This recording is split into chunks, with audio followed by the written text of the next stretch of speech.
Welcome back, my Ulstramarias. How you doing today? It's Chris here. If you guys wanted to know, if you guys ever wanted to give me a present, Ulstramaria is my favorite flower. Alright? So, I don't really know if I really actually want flowers as a present, but if you ever have those available, hey, feel free, man. Pop them my way.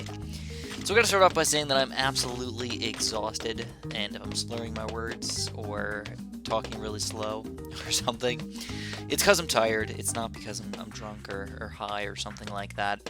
I just wanted to talk to you guys a little bit and just kind of actually make one of my videos just to hopefully keep you guys intrigued by the channel this week.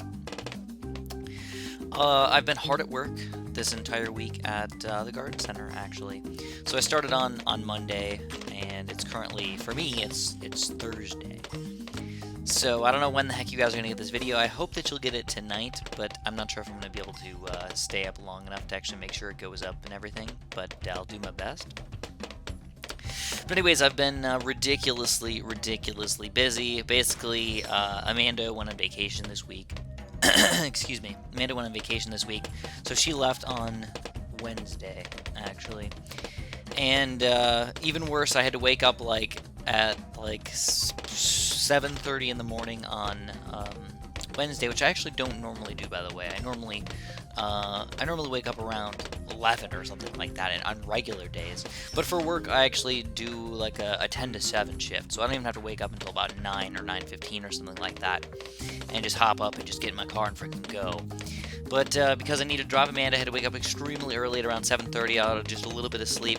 I had to drive her all the way to the airport and make sure she got on her plane safe and everything like that. And by the time and then I drove straight to work, actually. I had to make sure I got everything ready for work and everything. And Luna was an absolute trooper. I didn't get home from work that day until... And by the way, she's not used to this. She's not used to me not being home at all. I'm always home, you know? If I do leave, it's like for a couple hours here and there. You know, on the weekends, maybe if I'm doing something crazy, maybe we'll leave for like 6 hours at the most. You know, hanging out with my friends or something like that. So, this was probably the longest that I've ever been away from home. It was, from Luna. It was about 11 hours. Maybe 11 and a half hours. So, yeah, pretty hectic week to say the least. And that was probably my worst day, by the way, was Wednesday. Just waking up that freaking early and then not getting home until really late. And then when I got home, of course, Luna's a freaking bundle of energy. So I'm like, now I gotta take her on a freaking walk. Now I gotta go make dinner, and then now I gotta go do this and that. And it just gets crazy, man. And then, of course, I'm trying to work on my videos as well. I still gotta do videos and respond to you guys and make sure my videos are going up smoothly and all that stuff. So, yeah, I know that this has turned into some sort of, you know, feel sorry for me fest, and I'm sorry if that feels that way. I don't want you guys to feel sorry for me or anything like that. I just want to let you know that I'm obviously extremely busy, and I apologize if anything doesn't go 100% smooth. Anyways, so I don't remember what the heck I was doing for this video here, but I'm continuing on my try-hard series thing because I was not commentating live when making this video. I'm doing a post-commentary right now, about 4 days after the fact. So, like I said, I don't remember what the heck I was doing. It's almost like watching two randos play. Actually, I do remember just a little bit. I remember that somebody used this strategy against me, and I decided to say, screw it, dude, let's use it. So it's actually a very surprisingly amazing strategy, I might add. It involves the engineer, which is kind of a weird tower to use. I think most people would probably say that that's not an average tower that most people use. But it's a surprisingly good combo with a Dartling gun. And the reason why is because the Dartling gun is your cam detection and sort of cleanup work. And also you can aim him too. So what you can do is you don't have to pop the balloons. You can let the balloon trap slurp all those bad boys up right there, and then the Dartling gun can clean up anything that's left over here. So anyways, I realized we got him down to 3 banana farms already. I've got a 728 income, which is good, but not amazing. But I'm also getting monies over here with my engineer. And what I realized, though, is his defense is not good enough to stop zebra rushes. So even though he's using Blade Maelstrom's to defend my rushes, like, they're not that much money in here. So I've just been doing some, like, pretty reasonably sized rushes here. But now he goes for a weird regen lead rush against me, which is, like, complete garbage against a balloon trap right here. Just nothing. Like, look at this, man. As long as you keep your mouse on top of the balloon trap right there, just get handing me money. Give me a couple more $1,000 while you're at it, while you waste your $1,000. So obviously I'm freaking rocking this right now. I still see his defense over there is pretty garbage, but I can't really rush right now because I have to defend. That's, I guess, the only thing that is keeping me sort of busy. Making an engineer player not able to rush by having you keep your mouse on top of the engineer trap. It's an interesting idea right there. Anyways, I suspected a MOAB rush once I saw that blue energy, and it looks like it will be a MOAB right here. So I'm going to pop my my ninja up, and I wanted him all the way up to 4-2, but I didn't think I needed a battle energy here, so I decided not to go for it. But he's just struggling. He's having a struggle fest right there. He can't pop the MOAB. He can't pop those regen leads. He somehow thought that the MOAB was just going to take me down, but it just didn't. So we completely rocked this guy. I felt like we were dominating the entire game. He didn't know what to do against the engineer. He started with a camo rush, which was a waste of money. He went with a regen lead rush, which was not only just a waste of money, but handing me thousands upon thousands of dollars. Every single balloon that went in that trap, man, handed me money. So sure, you got like maybe a little bit of income out of it, but the amount of money that you're handing me is just astronomical. And I could use that for whatever I want, for defense, for rushing, for income, for whatever. So it's kind of just, it's a little bit of an interesting idea. So for this game, we both actually decided to go banana farms, which is kind of weird for me, because I don't usually use banana farms on this map. I usually try and stay away from the banana farms, especially when I've only got 3 towers to choose from right here, guys. So, a little bit hectic, but what I wanted to do was I wanted to get a sub-strike going. So I noticed every time that I go with a different kind of strategy, whether it's even Buccaneers or like Dartling guns or, you know, even some other solid towers like Boomerang Helipod or something, I just can't get enough regen rainbow popping power on round 13. So what I decided to do is I decided to go for the subs, because the subs have nuclear power, which is really freaking good against group balloons. So I felt like that was usually my weakness on this map. Well, let's take care of it, man. Let's go for these submarines right here. So sadly, I only able to get 1 banana farm going here. And I have to get the air restarts, but now I can rush the pinks really quickly. And if this guy gets greedy with his banana farm, he's going to be, you know, getting himself hurt pretty bad over here. 1 band-aid is not going to be enough. You're going to need gauze and pads and all this other junk to make sure you do not bleed to death, my friend. It's basically what we're causing right here, man. Massive bleedage.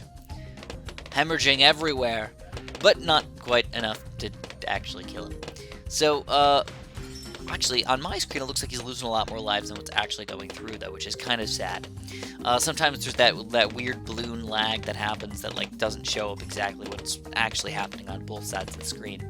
It sucks, but it's part of the game. You gotta get used to it. You gotta be ready for it. I think with the engineers and the Dartling guns, it gets even weirder and possibly crazier, where you can be like, oh my god, he's losing millions of lives, like, especially with the regen balloons. But on your screen, he could literally be losing none. Like, it's on his screen, he'd be losing none. So it looks like he's cheating, but actually, he's not. So, because I have a banana farm already, I don't think I can go for a 3rd tier all that easily. So what I decided to do is I decided to go for like a balloon income combo, actually. So I went for some green balloons, and not only am I, you know, getting some money out of this, he's also having to build a lot of stuff, so he can't get his 3rd tier banana farm. So I feel like that's what most players want to do. They want to get that 3rd tier banana farm. If you're going banana farms, you want to get that 3rd tier on this map, because you can only fit 1 banana farm in the entire map. So I do a bunch of damage to this guy with a green-black combo over here, but I'm a little afraid of, like, a counter rush. But it looks like he's not doing anything, so I'm like, screw it, dude, let's go for another one. Let's go yellows this time. And he doesn't want to use the battle energy. Look at this. Nonsense. Yellows, yellows, yellows, and more yellows. It's like a freaking bumblebee over here. Giant banana rush right here. He does not want to use the battle energy. And Bars is defeated in the most idiotic way possible. No battle energy used whatsoever. Yellow death. I mean, that's just sad right there. It doesn't happen very often, but when it does, you're just thinking, that guy really messed up. Though, to be honest, I have lost on round 2 before, so I can't really say can't really say he's an idiot or anything like that, because I have been way bigger of an idiot. Maybe a noob cake would probably be a better word. You know, if you had to take a couple ingredients, you take a newish-ish thing, then you throw in some inexperience, and then you throw in a little bit of dart monkeys and balloon income, and then you bake a nice, delicious noob cake right there. All right. So what's going on now? Well, we've got a. I'm gonna do another Dartling gun strat, guys. Actually, I'm kind of enjoying this engineer Dartling gun combo. But the thing is, you can't use it on every map. Like for example, the last map. Obviously, I don't think it would have been very reasonable for me to want to even try to go for an engineer strategy on that map. It just doesn't work. Anytime that balloons come out of two different directions, I don't think that I would like to use the balloon trap. Yes, it's possible. I completely agree. It's just not something that I would totally want to do. It makes it just really, really difficult. So what I'm doing right now, oh my god, dude, I got like this giant gash on my hand right here. Where the heck did it even come from? Oh, if I stream tomorrow, I'll show you guys. So yeah, oh yeah, other stream news is I'm really trying to stream tomorrow. So hopefully I can get to work by. I'm actually going to try and leave early tomorrow. I'm trying to leave around 7 or so, 7:30, so I can get there by 8. So I can leave around 3:30 or so, and hopefully I can be back by 4. Just take a shower and just start live streaming for you guys. If I don't die of exhaustion, that's the plan.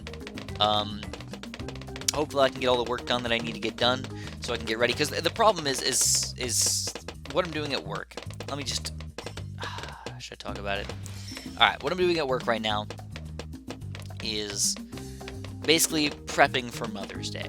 Mother's Day is by far the biggest day of the year for the garden center, in every way, shape, and form. As far as flowers go, as far as annuals go, as far as perennials go, as far as statuary or rocks or anything. People buy everything on Mother's Day. It's usually warm and nice and wonderful. It's like the first day where you're allowed to plant. On top of wanting to get your mom presents and or flowers, or if they have sadly died, you got to go put something on their grave. So basically, my job is to get everything ready in like the flower shop area. That's what I mostly do. I do the flower shop stuff. So what I do is I prep all the flowers. You know, we get all these flowers in boxes and all this stuff. I dealt with probably 70 boxes of flowers, and I take all those boxes of flowers and I clean them and I process them and I put them in nice little buckets, and then the florists can end up using those flowers into their arrangements and everything. But also my job is to kind of do everything else.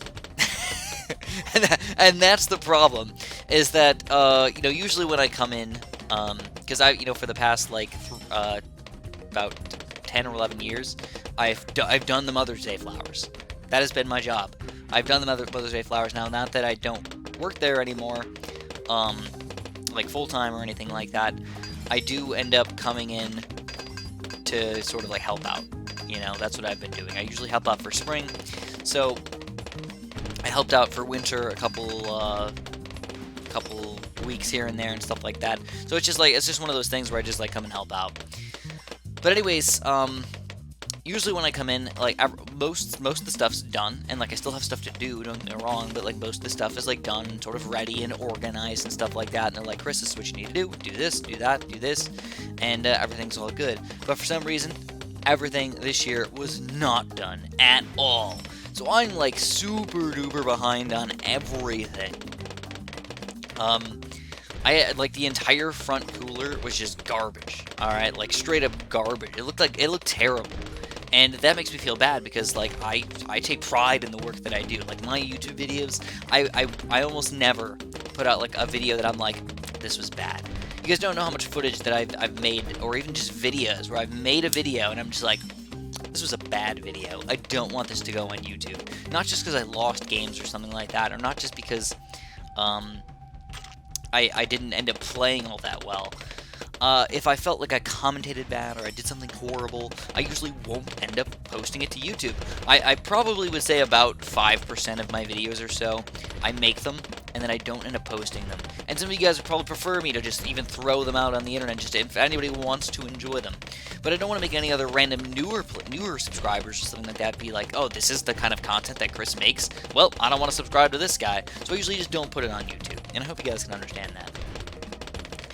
But anyways, yeah, I take pride in my work. So like, when I do something, I wanna feel accomplished. I wanna feel like I did something good. I wanna feel like I made the customers happy. I wanna feel like everything is fantastic.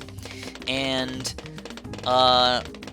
so when I come in and I look at the front cooler and everything is just disorganized and looks like garbage and stuff, and I'm just like, oh my god, I got my work cut out for me. I got my work cut out for me.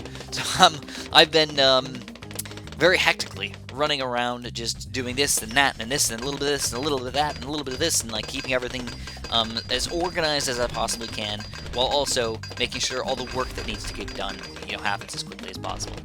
So like, I mean, I'm trying to make them money. That's my job. I try and make them money so then they can pay me money, and I feel like that's a pretty fair deal right there.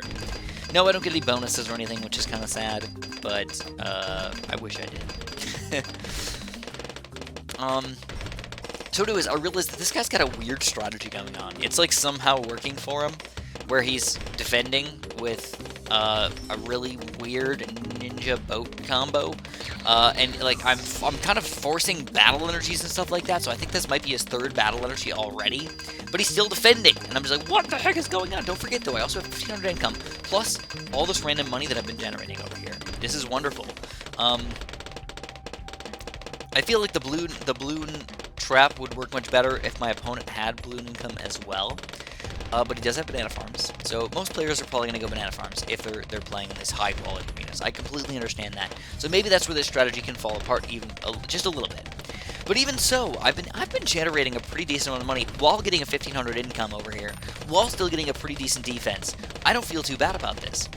So what I like to do is I like to wait until these guys pop into MOABs and kind of get near the end before I use my 2-4, because I don't want it to just wear out really quickly.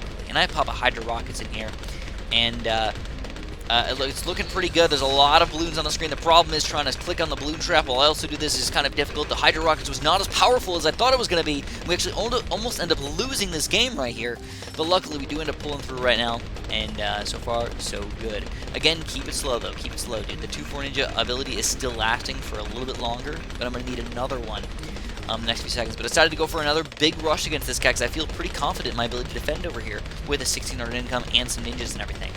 So I'm defending. Hydra Rocket pods for the win. Balloons, balloons, balloons everywhere. Alright, this is getting intense, man. But I defended, which is good. And I'm getting a crazy income right now, already up to 1,700. Ridiculous. But yeah, I feel like they didn't prep well enough this year, and I think the main reason is they lost a lot of their employees. Some of the people who've been working there for like three to 5 years, and one of the main florists that worked there actually. They still got some of like the main full-time people and everything, but like a lot of people, they just don't really know what they're doing as much as they probably should. So I mean, obviously when it's one of those jobs where it's not just like, well, you put the clothes on the rack. Like, you have to do so much random stuff. And it's not always an easy, like, 1, 2, 3 thing to do. Sometimes it can be really complicated. You know, like, for example, when I do these flowers, I still don't know everything. And I've been doing, like I said, I've been doing it for like 10, 11 years. So it's kind of crazy to think that I still don't know everything. And I've been doing it for such a gosh darn long time. So anyways, we forced, that has to be the last battle energy. If it's not, I don't know what I'm doing, and I'm completely mismathing everything. But he pops a 4-2 banana farm in here, and I'm like, screw it, dude, let's go more balloon income. We're going to go for pinks. I already got a whopping $2,700. I'm trying to slurp up these balloons as well while still sending out stuff, so a lot of micro on my side, but he's going to end up losing to pink balloons! Who would have thunk it? Pink balloons, dude, he needed to get more defense right there, but he didn't. He noobed it up. Thanks for watching, guys, and have a super duper delicious day.